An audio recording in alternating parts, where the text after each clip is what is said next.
Tao po, Day. Buti na lang. Nadatnan kita dito sa tindahan mo. Yes, ano yon? May sasabihin ako sa'yo, Day. Nagpapautang ka na ako dito sa tindahan mo. Pwede ba akong mangutang? Ay, opo. Papautang naman po ako ng mga item. Basta po, magaling pong magbayad. At hindi po, matagal. At hindi po makunat magbayad. Nagpapautang po ako sa mga good payer na customer. Ganun ba, Day? Good payer naman ako, Day. Magbabayad ako sa sahod. Pwede bang makautang ng pang-ulam namin ngayon, Day?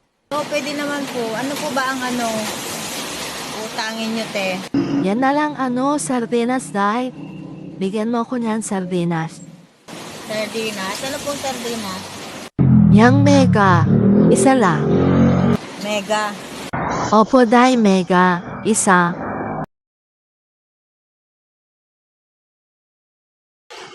Saka po, Yung San Marino, isa din.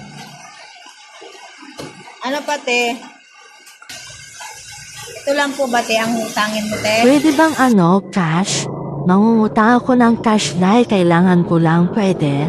Ay, at saka cash. Mangungutang ka din ng cash. Magkano pong cash ang 3,000 ihiramin mo, sana, te? Day. Ang ihiramin kong cash kung pwede. Kasi pang budget namin hanggang sa sahod. Wala pa kasi akong sahod. Babayaran kita pag mayroon na akong sahod, Day. Pwede, 3,000. 1,000? 3,000 ang utangin mo cash? Oo, Day, sana. Kung pwede. Wait lang, te, saglit lang. Sagutin ko lang po ito. Okay lang, Day. Sige. Oh, hello. Hello po, madam. Yung dalawa lang po yung nasingil ko. Pero yung tatlo, hindi ko pa nasisingil. Wala po sila dito eh. Hindi ko pa siya nasingil, madam. Hindi ka naman nakasingil? Eh, di ba nung katapusan pa yan, di ba sabi katapusan siya magbabayad? Opo, madam, sabi niya sa ratapusan. Pero wala po siya dito sa bahay niyan. Tatago yata. Wala po eh. Walang tao sa bahay. Wala po sila dito sa bahay nila. Yung tatlo, madam, wala po. O ilan ang nasingil mo ngayon? Yung dalawa lang po, madam, ang nasingil ko. Wala po kasi yung tatlo. Dalawa lang.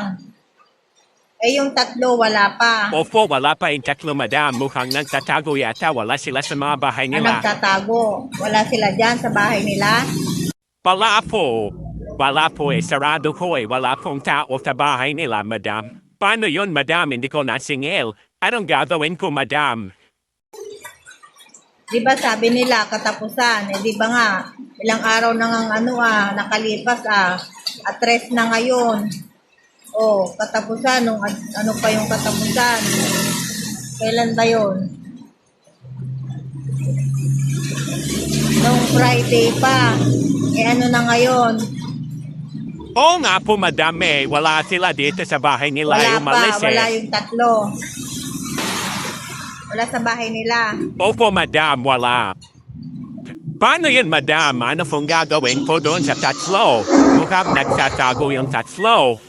Ano pong gagawin po natin? Sige. Alam mo na kung anong gagawin mo. Yung mga mga hindi nagbayad, di pa nakabayad. Di ba? Alam mo na yung sinabi ko sa'yo, kung anong gagawin mo. Okay, sige po, madam. Alam ko na po ang gagawin ko. Yung dating gawin po, yun ang gagawin ko po. Oh, alam mo nang gagawin mo. Itumba mo na. Itumba mo na yung mga halaman nila. Yung nakalagay sa paso. Yung mga paso nila sa bahay. Itumba mo na. Okay, sige po, madam. Masusunod. Sige.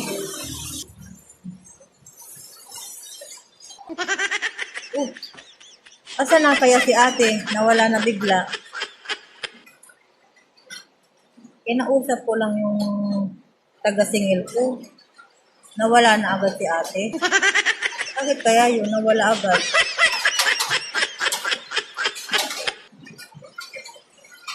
Yung utangin niya, hindi niya na kinuha. Babalik ko na lang. Mabibenta ko pa naman ito. Umalis na si ate agad. Bahala siya.